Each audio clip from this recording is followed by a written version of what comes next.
I want to reach out to this technology. I want to incorporate this technology into my art and have the two mixed together.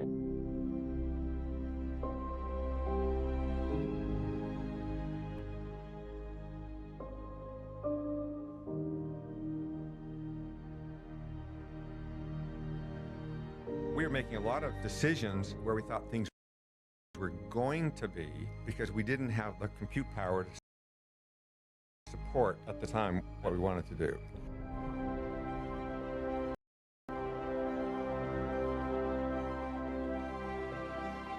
So at lunch one day, a Bell Labs executive asked, what would it take to ray trace this scene in real time? And I said, well, we need a 512 by 512 array of Cray supercomputers, each with a red, green, and blue light bulb on top, and we'll put it in the desert and fly over it at 10,000 feet and take pictures of it.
Welcome.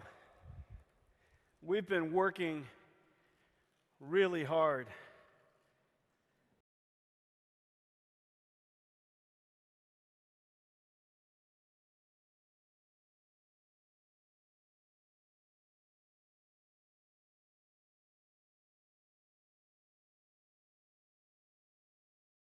So hard. And today is a historic moment. We have something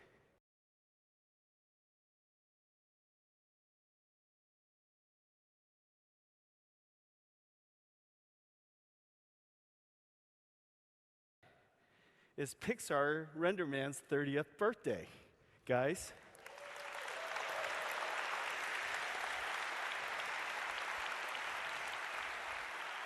That's worth a celebration. Ed Catmull, the amazing engineers and researchers at Pixar, started a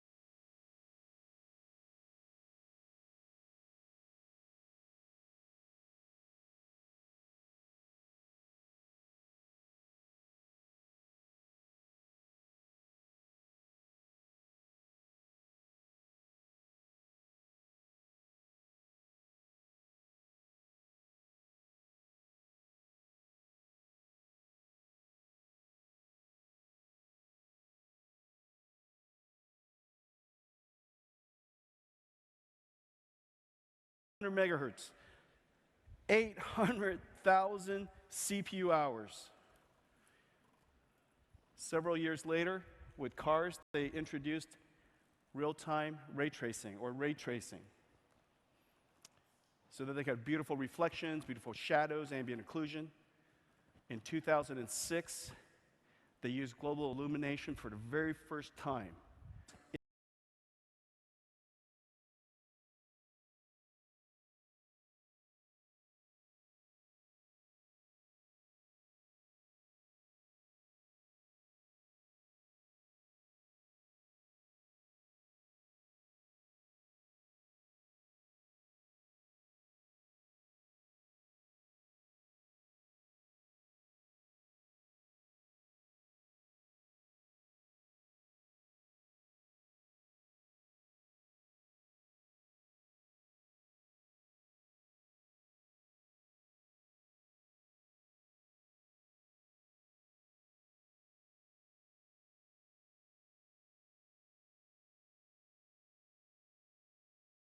Off of the waves in the water, the reflection, the refractions, just exploded the amount of computation that was absolutely necessary to render that scene. And they invented something else. Using a state-of-the-art technology and deep learning, they created AI-based denoising.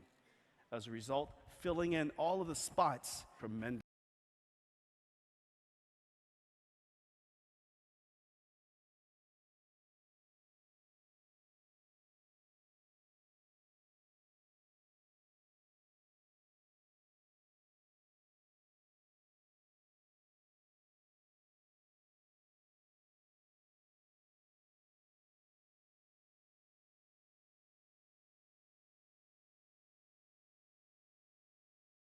30 years ago, 800,000 CPU core hours of 100 megahertz is now 2 gigahertz, 20 times.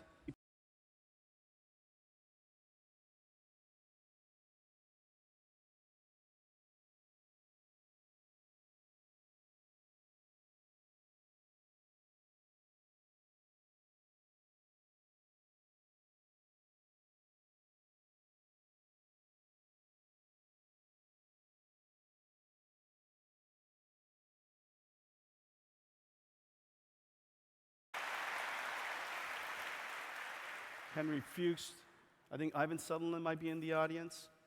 Just so many pioneers. Ivan, that's terrific. Because of your pioneering work, we're standing on your shoulders, and we created this industry together. Thank you very much. We're so grateful. So 4,000 times more computation later. And Jim Blinn had this law that said, basically, independent of how much computing you provide the artist, they will always render up to several hours. Whatever the hours that they were willing to tolerate, they would render just as much compute, rendering as much using that new computing resource as they were given before, and as a result, consume all of the computational capability that we provide. In fact, what's surprising is this. Now, of course, you guys know that for the last several years, Moore's Law has really come to an end. We can't get transistors to go any faster without consuming even more power. We've lost the ability to find any more instruction-level parallelism. We're running into walls left and right as a result. CPU performance has really come to, and you could see it here. But yet the amount of computation, the amount of CPU, the amount of CPU hours that's consumed to render these movies continue to go up. I believe there's actually a new law. I believe there's actually a new law. The law is simply Jim Blinn's law. In addition, there's got to be an artist law of some kind. There's got to be an artist law of some kind. Pursuit of generating that perfect image, no matter what technology provides, because that's simply what you demand. Meanwhile, 25 years ago this year, we started Nvidia, and our pursuit was to generate the most amazing imagery in a 30th of a second. Instead of generating the most amazing image within a production time and a production budget, we had to generate the most amazing image within a 30th of a second and at the price point that consumers would pay for. that curve looks like this. Our first contribution was the introduction of GeForce 256, the first GeForce, the first processor that did all of the geometry transformation, lighting transformation in hardware. And then several years later, in 2006, I think it was it 2006, 2003, we introduced GeForce 3, the world's first programmable shader. And then in 2006, we introduced our single most important GPU ever, the world's first compute GPU, the first CUDA GPU. The rate of progress has been completely astounding. And the reason for that is this. We've been able to operate and optimize performance across the entire stack. By working with APIs and engines and software developers, we've been able to remove bottlenecks and innovate and create new ideas that makes it possible for us to break Moore's law.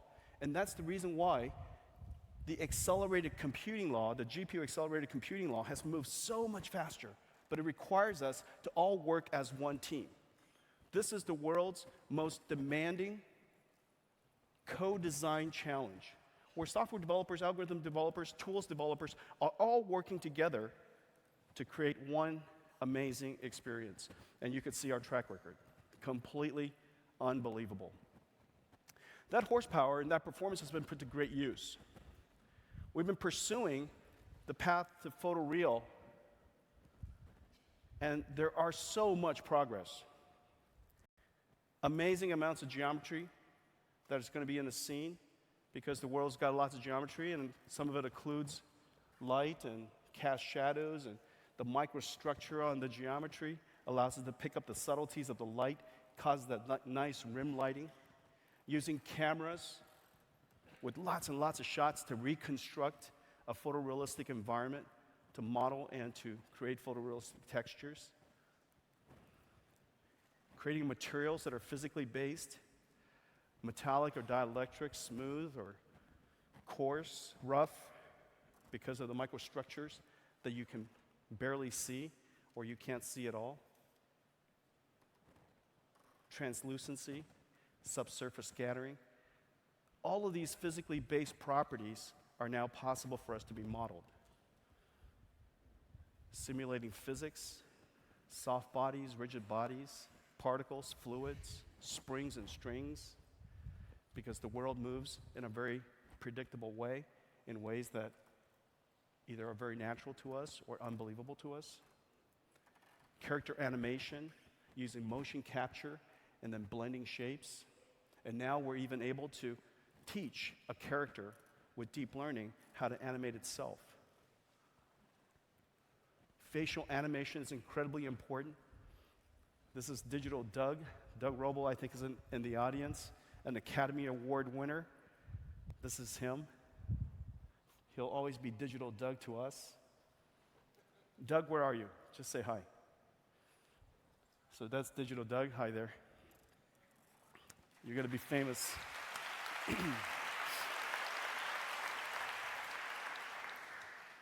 Very attractive guy. And instead of using markers on your face to figure out to track your facial animation, now we could use AI to figure that out all by itself. And so making it easier for us to capture very realistic facial animation. All of this progress is made possible because the performance of our capabilities, the technology underneath, continues to advance. And working closely as one industry, we've been able to do amazing things. But there's been one enormous roadblock. That roadblock is as fundamental as it can possibly be, and it's the simulation of light. We've been able to do all kinds of amazing things and make these amazing, beautiful video games, but we've been doing it through a lot of hackery. There are light probes and reflection probes that are made out of cube environment maps. We've been placing lights that are invisible to you in the environments so that we could recreate what otherwise would be global illumination. This roadblock has been the endeavor of computer scientists and computer graphics engineers since Turner Whitted first wrote about it in 1979. Turner Whitted is now a researcher at Nvidia, And he described a really elegant architecture, a really elegant algorithm called the multi-bounce recursive ray tracing algorithm. It casts a ray from your virtual eye through a virtual screen through that pixel. And it flies towards and either intersects a surface. When it intersects that surface, it creates a whole bunch of shadow rays in the direction of lights. And if the path of that shadow ray towards the light were to be occluded, meaning it intersects another surface, it would be in shadow. Otherwise, it would be lit. But it goes further. If that surface was not diffused and it was reflective, it would generate a reflection ray. It would take into consideration the normal of that surface and the incoming angle of the ray. And then again, it would create that ray and it would follow the original algorithm. Create other shadow rays, trace its way to the light. And if it turns out to be a refractive surface, it would obey Snell's law, and it would bend according to the medium, generate more rays, and then follow the original algorithm, hits another surface. If it intersects another surface, creates a whole bunch more shadow rays. And then when it's all done with that, it would figure out how to illuminate that surface by shading it. Well, it turns out this algorithm, as elegant as it is incredibly computationally intensive. And the reason for that is because there are billions of rays and there are millions and millions of polygons in the scene. And so computing it is extraordinary. Well, at the time that he wrote the paper, he used the VAX, which is a mini computer. At the time, it was probably $1.5 million. And it took him 1.5 hours to simulate one frame. So he was basically doing about 60 pixels per second. 60 pixels per second. These days we do 60 frames per second, but he does 60 pixels per second. That's also incredibly cute. 60 pixels per second. And so 60 pixels per second, he described that it would take a Cray computer behind every single pixel, to generate real-time ray tracing. It turns out his estimates were pretty close.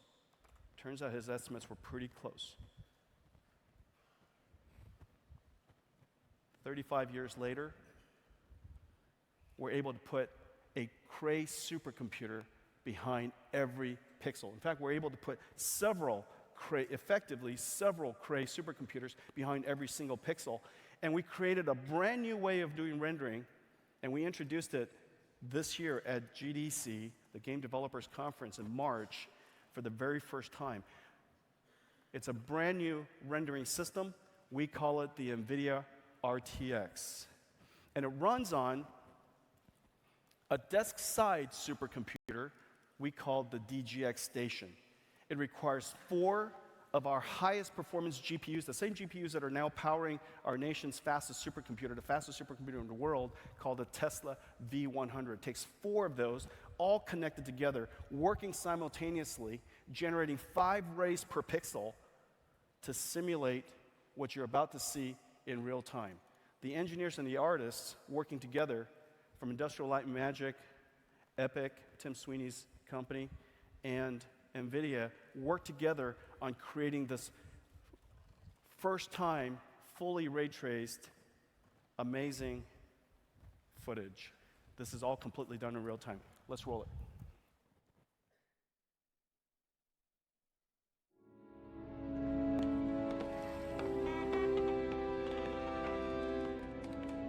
What's the story with all the elevators lately? I heard Kylo Ren destroyed the one over in D sector. If you ask me, who's ever in charge of this place should be transferred to Hoth. What? What?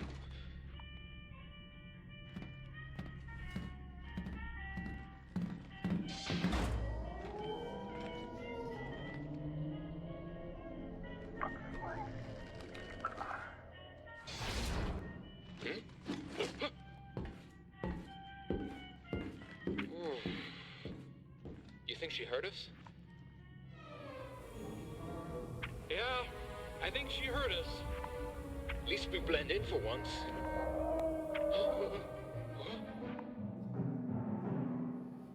Isn't that amazing, guys?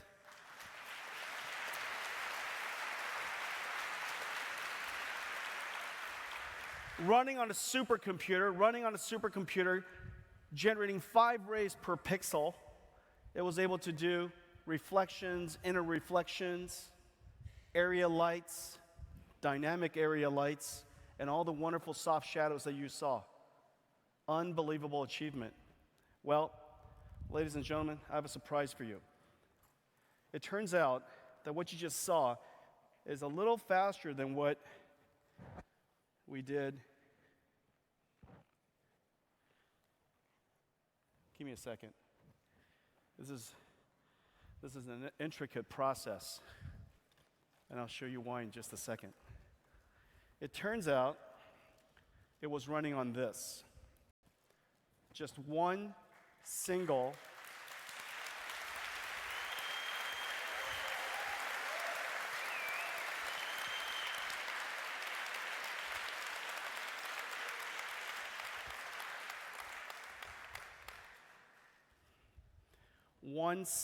GPU.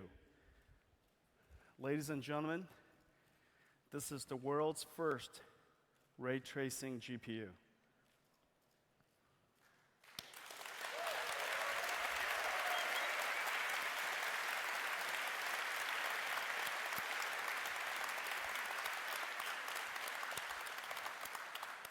What do you think about the design? Now, the concentration in my face is because the reflections on this graphics card works perfectly.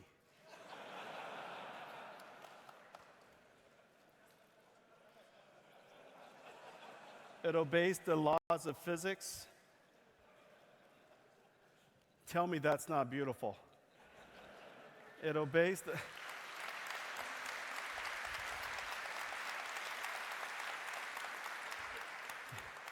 If you were to create the world's first ray tracing GPU, why wouldn't it look like this? You're asking, how does he do that? As it turns out, the Force. Is that beautiful? This is the world's first ray tracing GPU. We call it the Quadro RTX family. There's several versions of it. The performance is absolutely incredible. Up to 10 gigaраys per second. 10 gigaраys per second. Just to put it in perspective, the fastest CPU in the world with a whole bunch of cores in it can probably do a few 100,000, a couple of 200,000-300,000 rays per second. 10 gigarays per second. 10 gigarays per second. It's even fun to say. When was the first time that anybody ever used the word gigarays? We use teraflops, but we've never used the word gigarays. This is the world's first gigaray GPU. How many rays you got? Gigarays.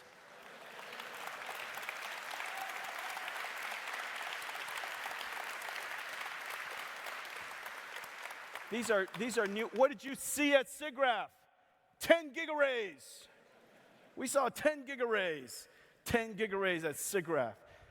Not only does it have an enormous amount of floating point performance for shading, also this shading architecture, this SM, our new compute architecture, has the first independent integer and floating point processing pipeline so that we could do address calculations and numerical calculations all at the same time.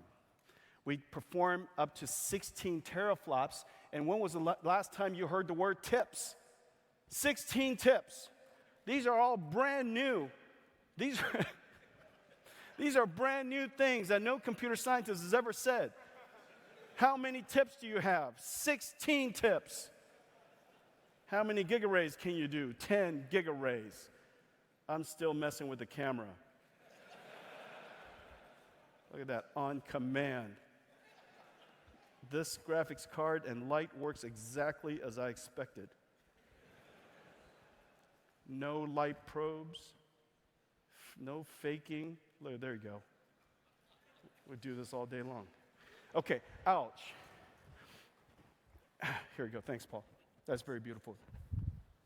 And it comes with this brand new NVLink multi-GPU connector so that the frame buffer, every single GPU, the GPU could talk to every other GPU's frame buffer as of its own. Over this NVLink interface, 100 gigabytes, low latency, this incredible NVLink connector here.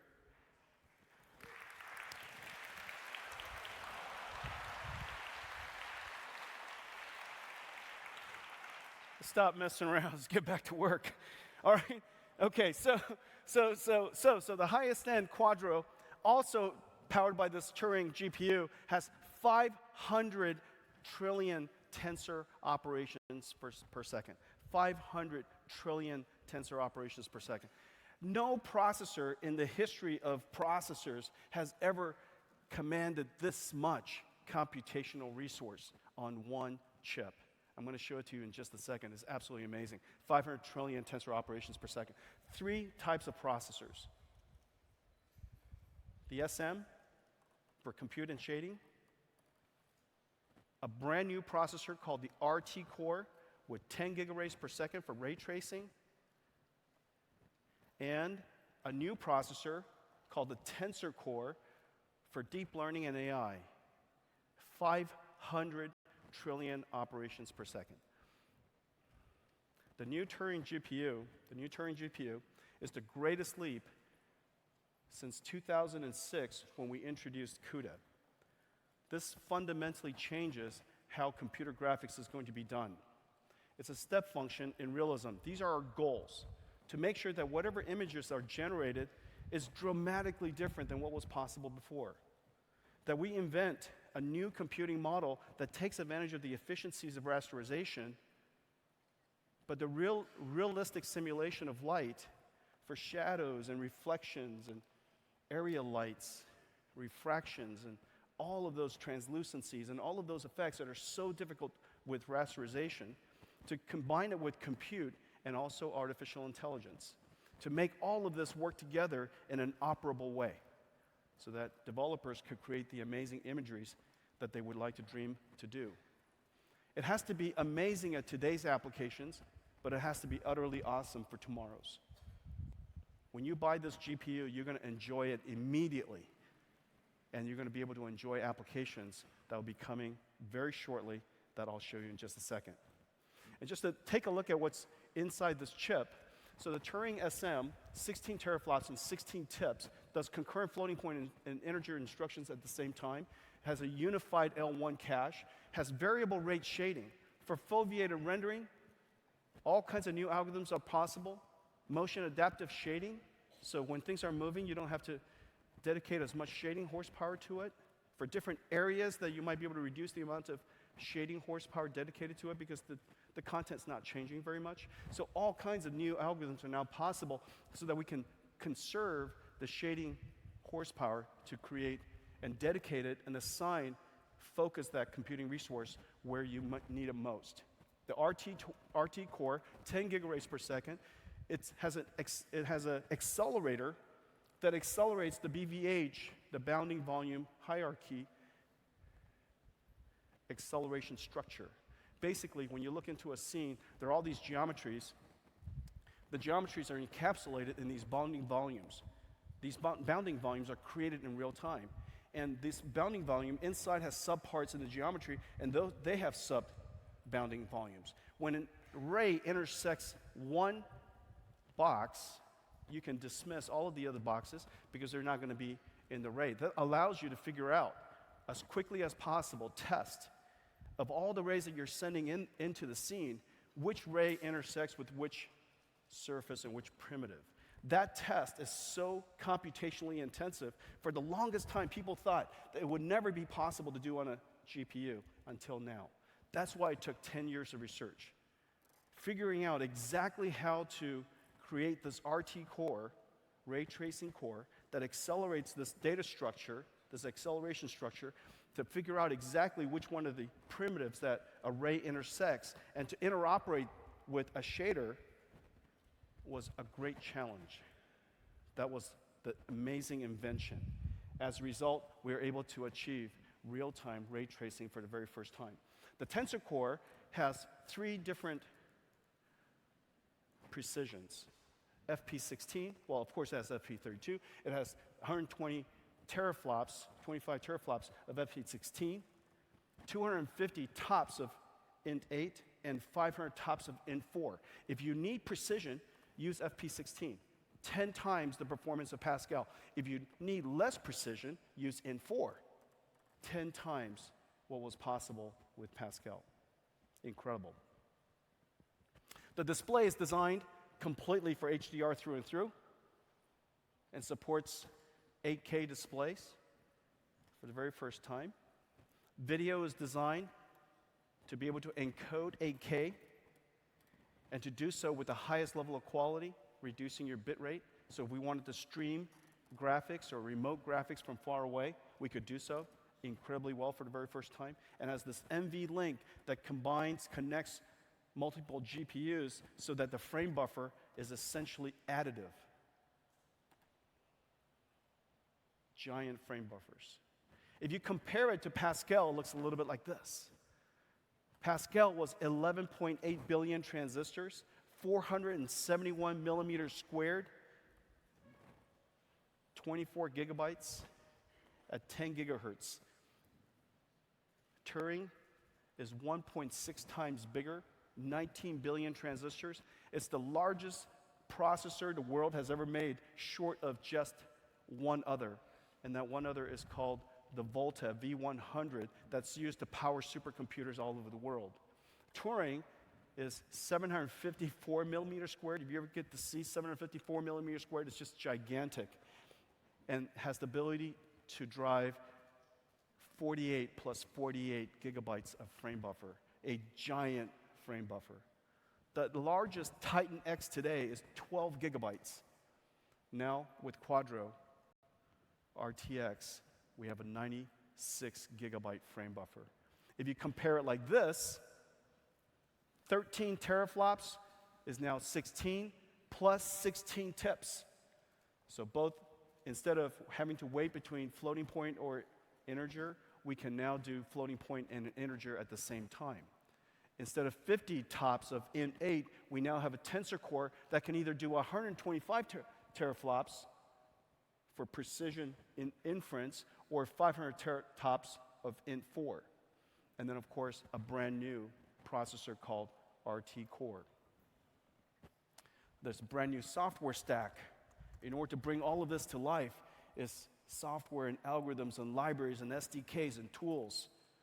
This is the first rendering architecture that supports this hybrid approach of rendering. Interoperability between rasterization and ray tracing and compute and AI. It supports optics, Vulkan, and Microsoft DXR. There's a plug-in architecture for deep learning so that we could create models for super resolution, for example, for denoising, for example, for frame interpolation, for example. All kinds of new special effects are going to be possible because of this architecture, and it runs it on the Tensor Core. The Tensor Core is so fast, it makes it possible for us to create these really sophisticated models, deep learning models, and run it in real time. Today, we're also announcing that we're going to open source a really, really fantastic piece of work called the Nvidia MDL, Material Description Language, a high-level programming language that captures the properties, the physical properties of materials and its reflectance functions, its metalness and dielectric, smoothness or roughness, all captured in this thing called a bidirectional reflectance scattering function. On first principles, capture the properties of materials and makes it possible for us to then interchange it between applications. We're also announcing today that we're working closely with Pixar and we're going to support the universal scene description language so that content could move in and out of tools from Maya to RenderMan to post effects.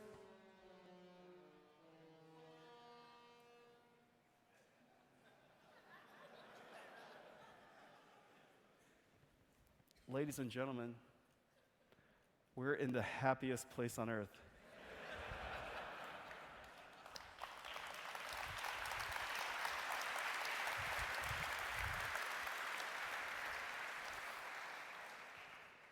I had that done just for you.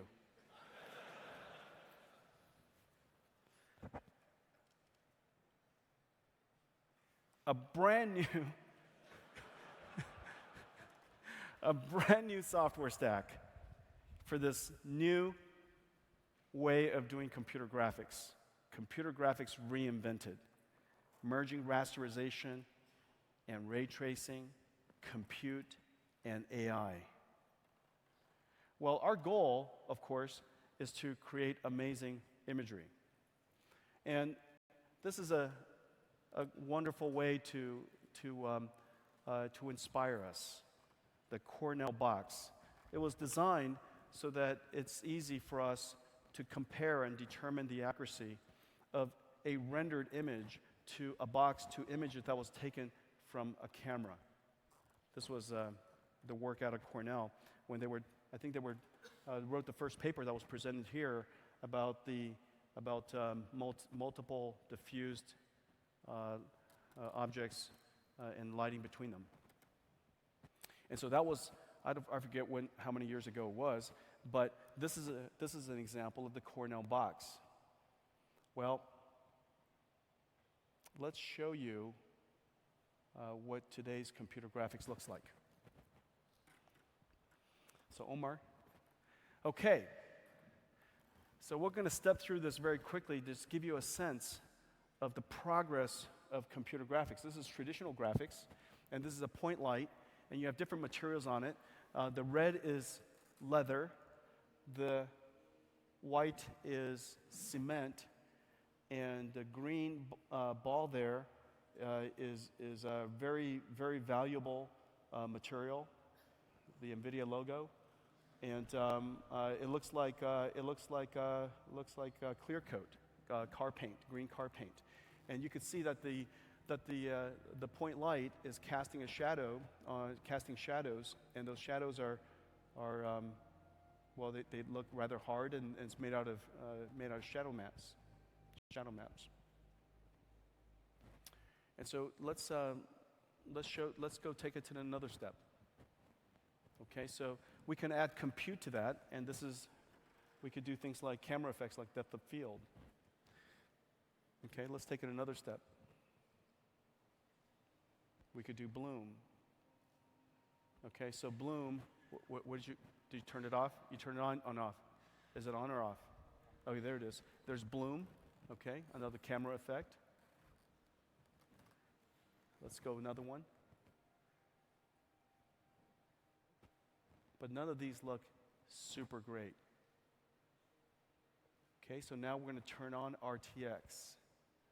So this is area lights with RTX. And notice the soft shadows. The shadows are soft. You can see the umbra and the penumbra, the soft edges around the shadow. And so for the area lights, you have to figure out the light that contributes on the left. Let's see, on your left hand, as it lights this direction, and the light on the right hand goes in this direction, and also the light that comes down contributing to this area here. And so as a result, some parts of it is well lit, and some part of it is kind of blurry and nice and soft, and that's the feeling that you get when you see a really nicely well casted shadow. Okay, so this is area lights. Let's suppose we had more area lights. Okay, now with more area lights, you would expect each one of the area lights to be able to contribute to lighting the scene. And so you could see now the penumbra and the umbra right here, nice and sharp, and this is nice and soft. You could see the light bleeding on top of the roof. casting Nash shadows. So this is something that you could do with ray tracing, so that you could use area lights to cast soft shadows. If you were to do this with traditional graphics, the way you would do it is to simulate that area light with a whole bunch of point lights. And all of those point lights would have to light the environment one at a time, and you would integrate that. Okay, so these are multiple lights. Let's suppose we go do something even harder. So this is reflection. Reflections are hard to do using traditional computer graphics, and the way that they do it, the way that we do it, is to create an environment map, and that environment map would now be a texture map that's looked up as we figure out wherever the normal is, so we look it up towards the cube map. Okay, and so now we use ray tracing to create the reflections, and it looks proper. And you could see that there's a line, that edge right up on the top is actually a reflection of that crease up there on the wall. And that on that side of it, it's white. On this side of it, you see the rest of the walls. Okay, let's take another step forward, Omer. And this is diffuse reflection. Diffuse reflection, adding roughness to the ball. Okay, another one. Adding refraction. This is another ray traced effect that works incredibly well and just works nicely. However, there's something looks wrong down here, Omar. That doesn't look quite right. There's an effect called caustics. As light accumulates, there you go. So that's caustics. Another effect that's very possible to do with ray tracing. Now this is a mixture of ray tracing and rasterization. Suppose we went to path tracing. Suppose we did global illumination. Wow. Ladies and gentlemen, all of this is just working right out of the pipeline, and this is the benefits.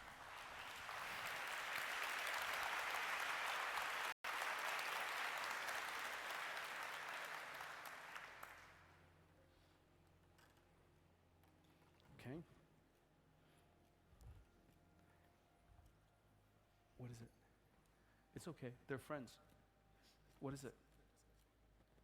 I can't hear you. I still can't hear you. Oh, yeah, it's okay. Okay. All right. But can I have my clicker back? This is what happens when we don't practice. You guys are seeing everything in real time. Okay, so we're a real-time computer graphics company. Everything's real-time. Nothing is pre-computed. Nothing is done offline.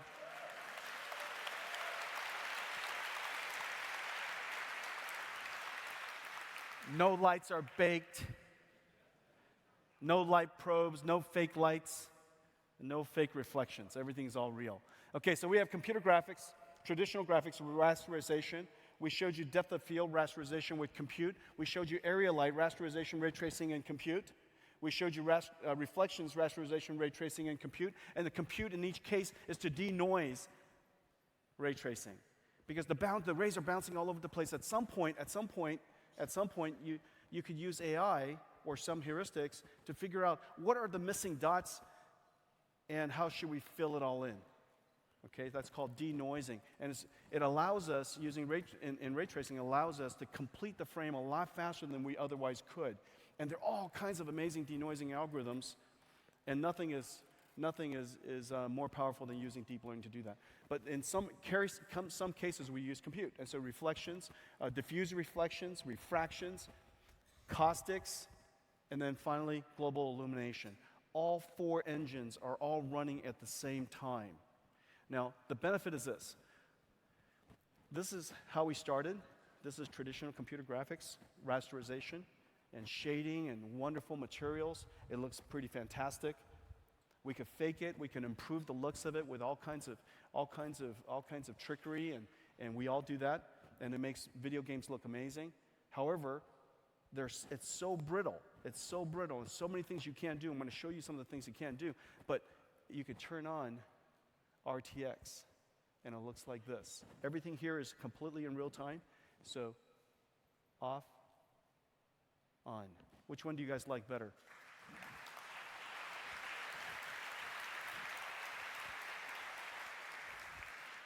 Before Turing, after Turing. Before Turing, after Turing. Okay, so what we did is we put everything together into a really short clip. What you're about to see is completely in real time. All the reflections, all the refractions, all the shadows, the area lights, the GI, everything is being done in real time. Okay? Ignatius, let's run it.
Amazing.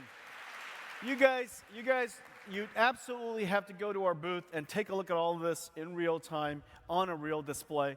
The display in this room doesn't give it anywhere near justice. And I'm looking at it on my display, and it's absolutely beautiful. So you guys absolutely have to go do that. Guys, that's fantastic. Good job.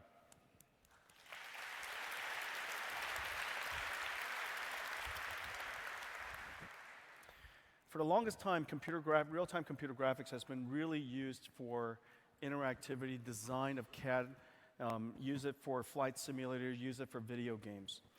The market, the industry that relies on visualization, photorealistic visualization, is absolutely gigantic. However, it's never been able to use GPUs. It's never been able to have the benefit of acceleration because the requirements are photoreal. Unless you could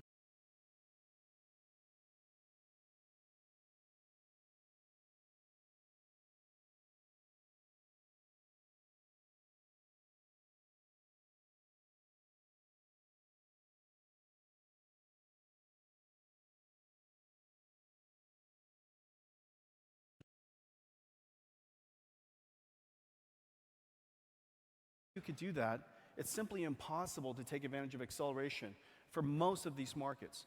And they're all completely run on CPUs today. So whether you're designing and creating these cars and making it photorealistic, light baking and video gamers, the reason why the video games look so amazing, even though there's so many limitations in the way we calculate light, is because somebody, an artist, pre-computed all the lights and pre-computed the ambient occlusion and baked it into the textures. And as a result, when you see the video game, it's incredibly beautiful. However, the lights can't move.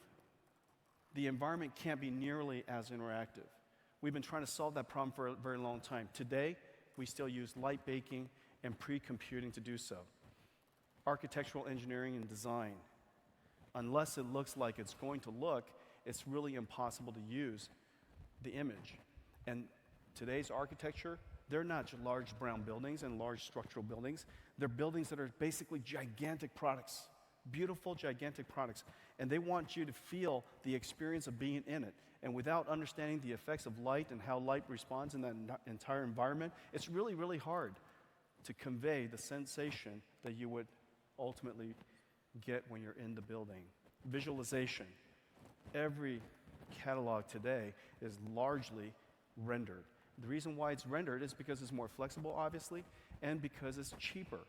It's cheaper than setting up all these different stages, sets and stages.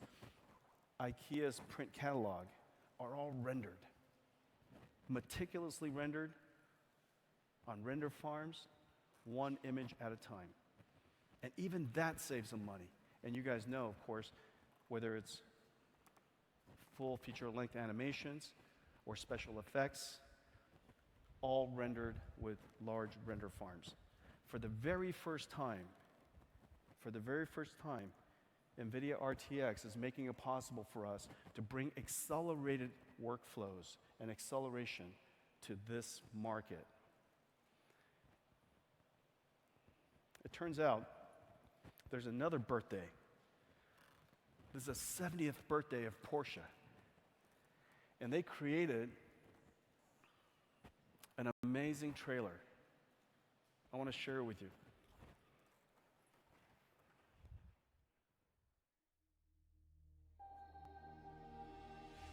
The speed of light, a universal constant, never diminishing, never ending.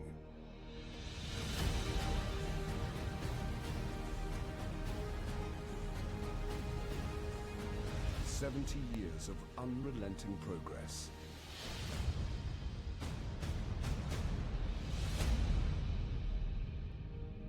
The Porsche 911 Speedster concept. The speed of light."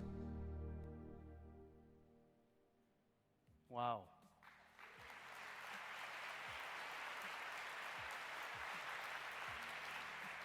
Now just imagine, in order to create that trailer, the reflections has to look right.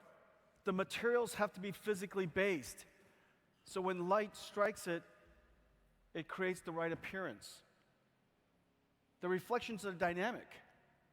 It's flowing over the car. There's global illumination, soft shadows, the little tiny creases, reflection and refraction off the windshield. This image is so subtle, it's simply not possible to rasterize it. Well, as it turns out, what you saw just now, it was not a movie. It's completely in real time. Ignacio?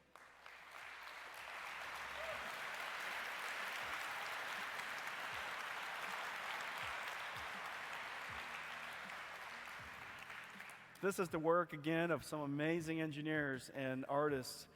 We worked so closely with the team at Unreal, Epic, and the Unreal Engine team. Kim and his team did just an amazing job, as they always do, and the engineers at Nvidia working closely together, and the Porsche designers that were part of this project. They're so proud of it.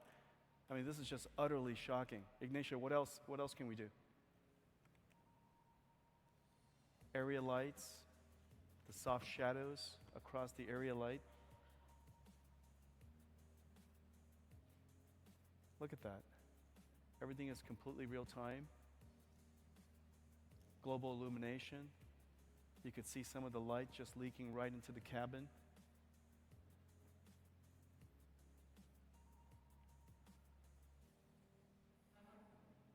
Wow. What else?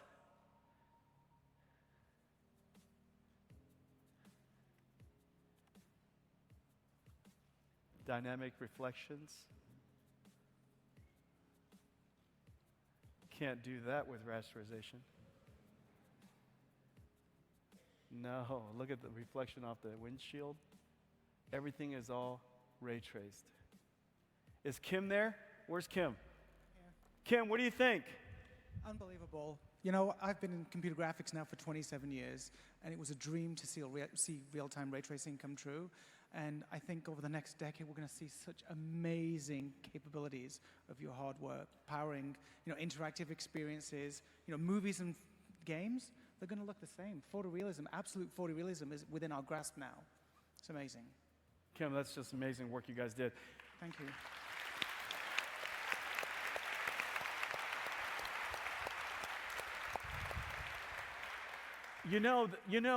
All of a sudden with this new computing, this new rendering model, the number of new algorithms that are going to come about, the new techniques for rendering is going to be reinvented again.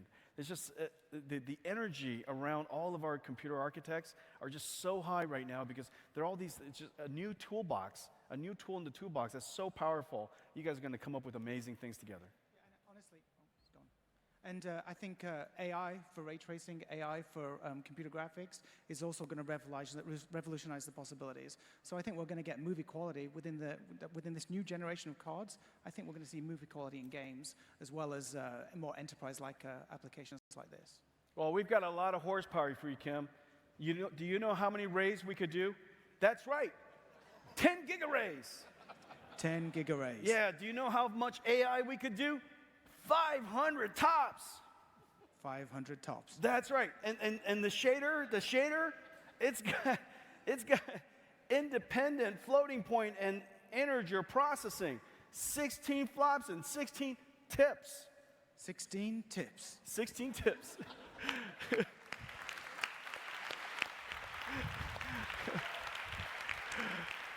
I love you, man. You're awesome. That's just amazing, guys. Isn't that beautiful? The work of Epic, they're just amazing.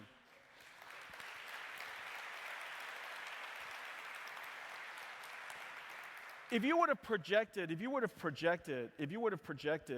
from DGX Station to where we would have finally expected to see this on one graphics card, we expected something along the lines of 5 to 10 years.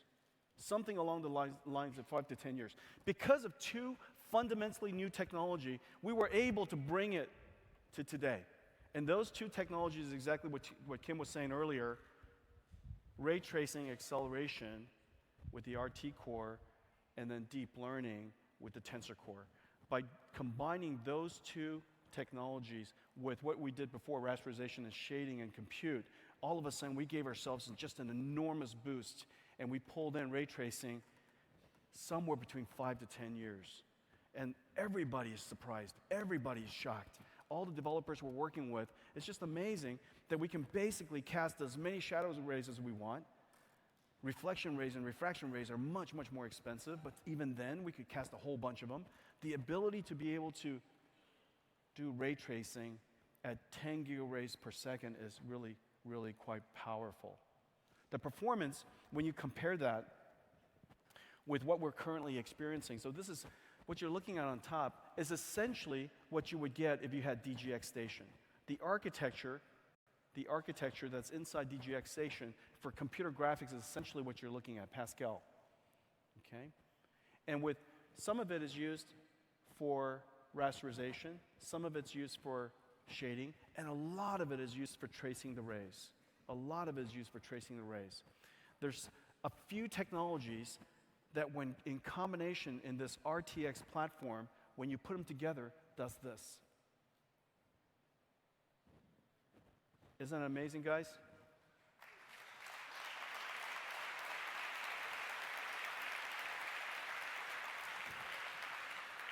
A 6x speed up in computer graphics, a 6x speed up in computer graphics.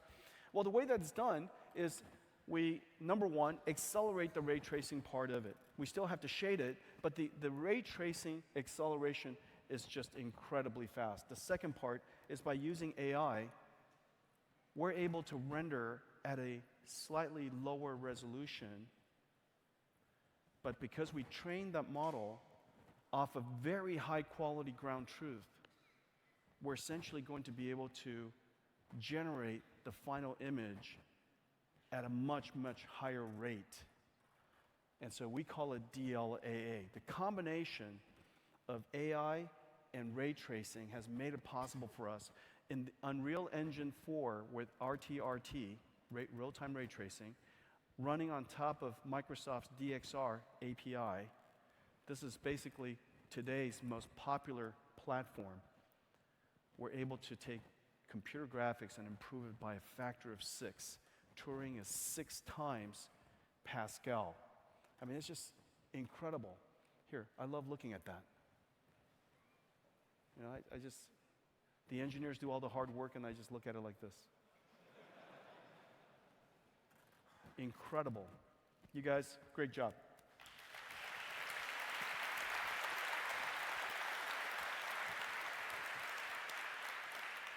One of the most important things you'll see, and Kim was alluding to it, is that we're going to use AI in so many different parts of our graphics pipeline. One of them is anti-aliasing. As I was mentioning earlier, we use a temporally stable, not a temporarily stable, a temporally stable convolutional autoencoder. We teach this autoencoder from ground truth that was generated from 64 samples, jittered samples of a rendering. Imagine, it's basically, you render the same image 64 times, we jitter the samples, and then we use a very high quality filter, and we combine it all together into one, and it becomes one frame of a ground truth. We create a whole bunch of those, and we teach this neural network how to take an image and generate that. We teach an AI network, after we're done training it, you'll give it an image, and it will automatically generate a much higher quality image. As a result, we could start with a lower resolution image, and the result is a higher quality than a higher resolution image. Really, really quite amazing. The power of deep learning. High quality motion image generation. We call it the Nvidia DLAA, and that's what you saw in action. As a result, the combination of ray tracing, faster shading, DLAA because of the tensor core, these 3 processors working together, Turing was able to accelerate the rendering time by a factor of 6. Architectural design needs photorealistic images. These scenes, to an architect, has to be photoreal so that they could convey the sensation of the environment to their clients.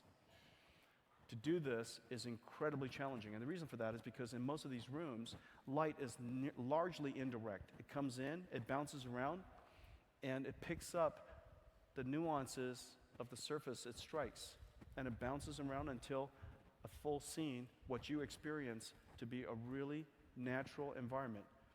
The light is indirect, materials are physically, obviously physical, and so they have different reflectance properties, and that gives you the sensation of a space. And so we're going to do that with computer graphics. Guys? So this is the Rosewood in Bangkok, and before we show you, this is really amazing. So we created this visualizer, this viewer, and it's connected to the Revit, in this case, and SolidWorks.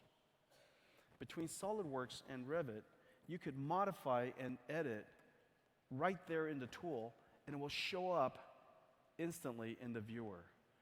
And the viewer is powered by RTX. Okay? And so Sean is going to be able to modify the building. This is the Rosewood in Bangkok. He'll be able to modify the building. He'll be able to place objects inside this building, and it will just show up in this viewer in real time, and then it's rendered on RTX. Sean, go ahead and give it a try. Yeah, that's exactly right. So we can see we have Revit open there. We're looking at the lobby scene, and at this time of the day, there's just not enough natural light coming in. So why don't we open up some of those skylights, and we can see how that affects the illumination. Now, obviously, you can't fake this. Obviously, this isn't baked into the textures, and the reason for that is because you just place the lights. And you can modify the lights. You could change the time of day and get a sense of the feeling of this room. Look at that. Wow.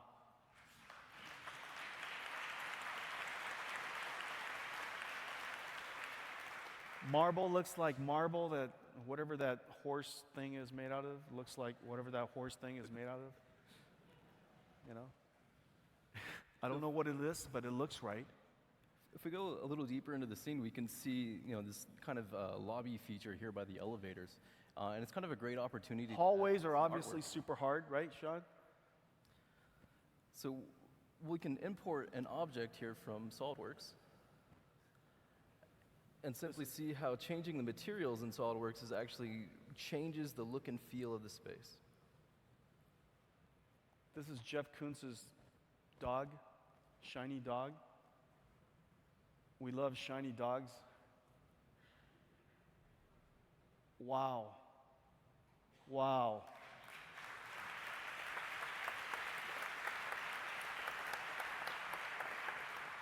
You guys see what's happening? I mean, this is just amazing. This is like having a wormhole between SolidWorks, Revit, and this viewer. It's just incredible. Okay, anything else? Shiny dog? That's what we wanted to show for now. That's beautiful. Look at the reflection of the sun right back there. It's just incredible, the bloom there. Okay, ladies and gentlemen, using RTX for architectural engineering and design.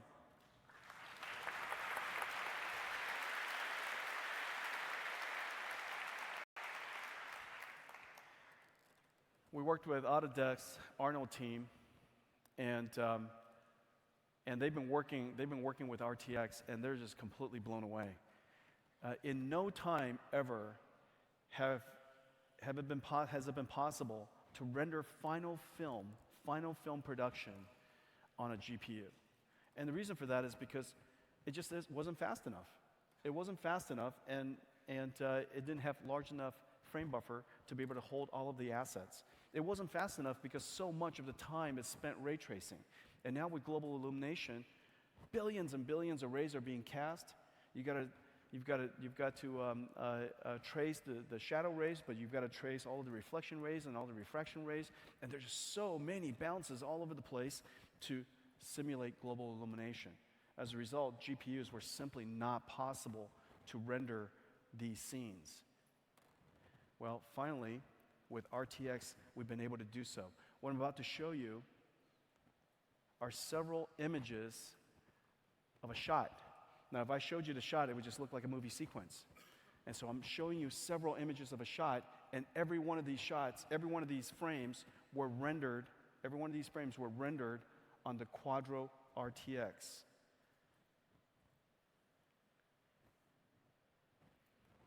Final film quality for the very first time.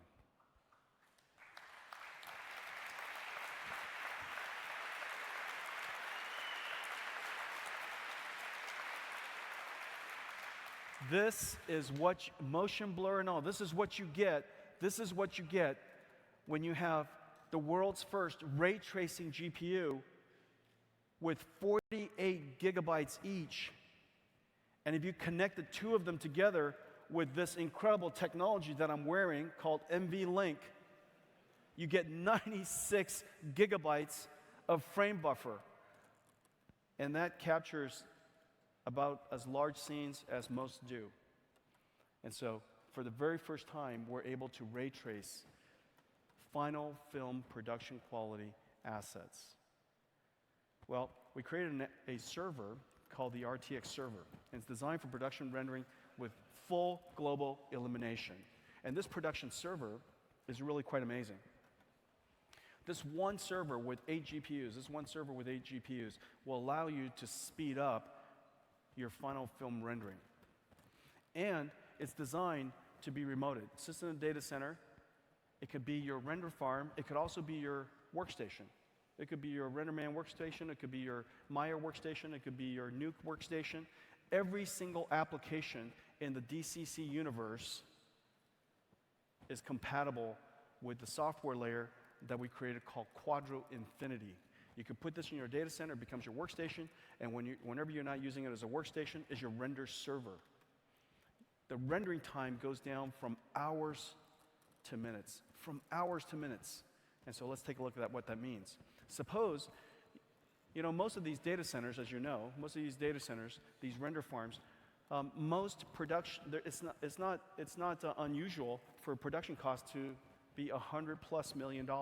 And 20% of that, $20 million of it, is very typically assigned to the render farm. I'm showing you here just $2 million, 1/10 of a render farm. This is not quite a farm. This is probably just a garden. Okay? So this is a render garden. Now, no feature production could do with such a small server farm. But I'm just going to show you this little part for illustration purposes. 240 dual CPU, 12-core Skylakes, 144,000 watts, $2 million. That's what you're looking at. If we wanted to have the same throughput on the RTX server, this is what it looks like. You guys ready?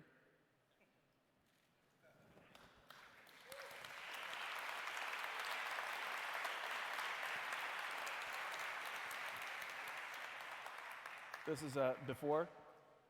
This is after. This is before. So this. You can't even call this a garden. This is just your planter box. Okay. This is your personal render farm, and it's just a fraction of the cost. It only costs about 1/4 as much. It takes 1/10 the space, and it takes 1/10 the power. Each megawatt of power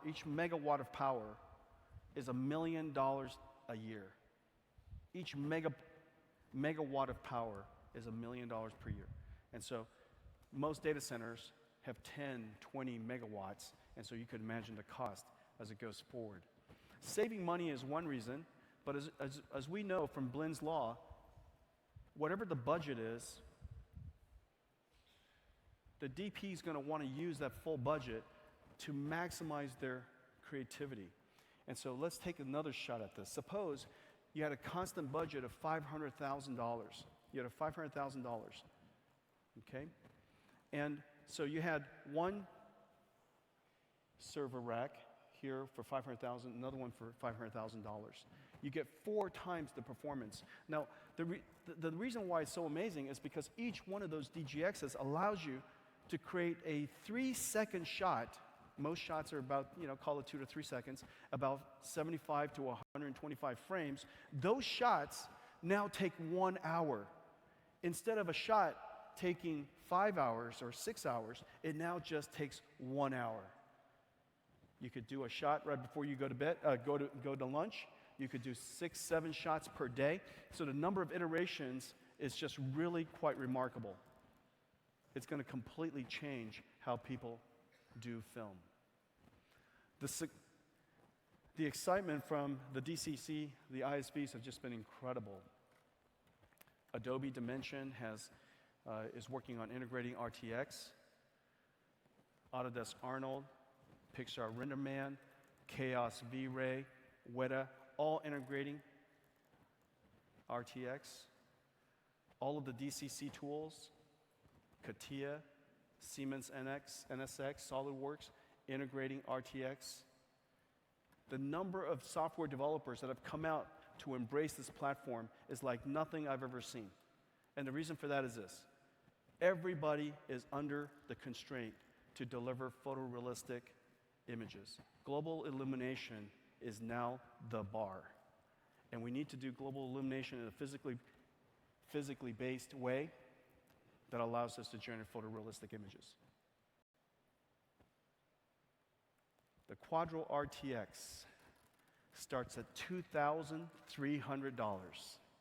RTX 5000, all of that capability, accelerating rendering for final film, the ability to generate photorealistic images for architectural engineering and construction, DCC, generating photoreal images, not to mention real-time ray tracing for video games and interactive content.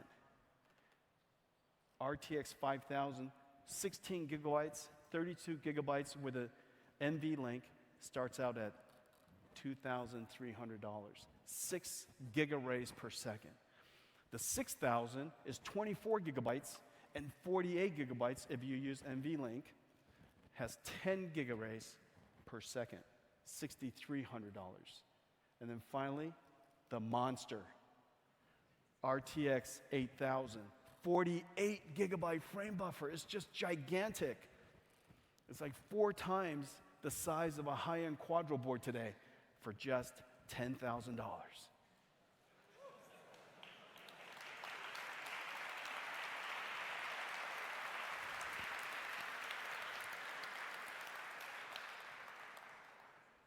It's a steal. The important thing to remember is this: the more you buy, the more you save. The more you buy, the more you save. Every single world-class global system maker has jumped onto RTX. You're going to have workstations, amazing new workstations.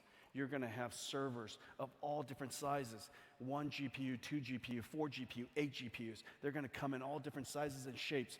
Quadro RTX is going to be available all over the world. So this is it. Nvidia Turing, graphics reinvented. There's no question in my mind, this is the single greatest leap that we have ever made in one generation. This is the most important GPU we've created since Nvidia CUDA. Turing delivers 6 times the performance of real-time ray tracing over Pascal, the highest performance GPU in the world today. The Quadro RTX 8000, 6000, 5000, the world's first ray tracing GPU, supporting a complicated stack that has been integrated into ISVs all over the world. The Quadro RTX systems allows you to do 7 shots in one day. 7 shots in one day. Who doesn't want 7 shots in a day? And then for the very first time, after all these years, we've been able to build something that the visualization industry, the $250 billion visual effects industry, for the very first time, we can enable them to be accelerated so that we can change their workflow, so we enable them to do more with the same budget. What do you guys think?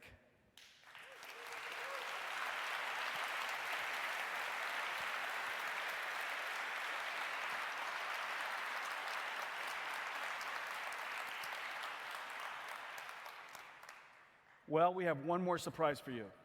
The guys have been working really, really hard on this. What you're about to see is completely in real time. You're going to see reflections. You're going to see inner reflections. You're going to see wonderful shadows from area lights. You're going to see ambient occlusion. You're going to see the effects of global illumination. Everything is going to be dynamic. You're going to see physically based materials, so the materials look real. You're going to see everything, and it's going to be in real time. Everything is in real time, running on a Turing. This is what the new Turing can do. Before I say goodbye, I want to thank all of you for coming to our launch. We're so excited about the Turing launch.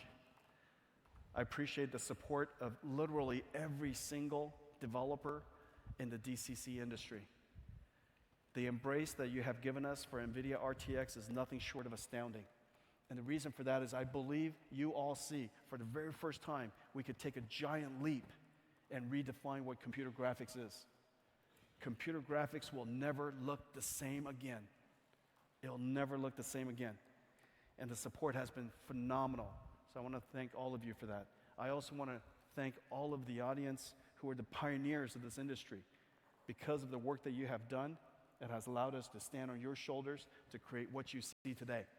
So ladies and gentlemen, I want to thank all of you. Thanks for coming to our lunch. The team is going to show you something that is utterly unbelievable.